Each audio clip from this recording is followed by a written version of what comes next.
প্রিয় ভাই আমার, বন্ধু আমার, বেনামাজি হইও না বাপ। মাঝ বয়সী যারা, আপনাদেরকেও বলি, একটা চা দোকান নামাজ পড়তে দেয় না, একটা সিএনজি নামাজ পড়তে দেয় না, একটা অটো রিক্সা নামাজ পড়তে দেয় না, একটা বুটমুড়ির দোকান নামাজ পড়তে দেয় না, সামান্য কুদ্দুর ক্ষেতের ফসল নামাজ পড়তে দেয় না। 12,000, 14,000, 20,000 টাকার একটা চাকরি, এটা আপনাকে এক ওয়াক্ত নামাজ পড়ে দিতে দেয় না। হায় হায় বদনসিব! কয় টাকার বিনিময়ে আল্লাহকে ভুলে গেলে? 20,000 টাকার বিনিময়ে।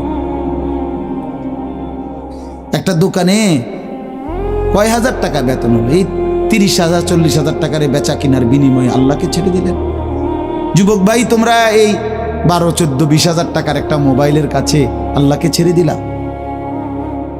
মাত্র 20,000 টাকায় তুমি ইমানদার বিক্রি হয়ে গেলা। ছি ছি ছি ছি! মোমেন তো এত কম দামে বেচা হয় না।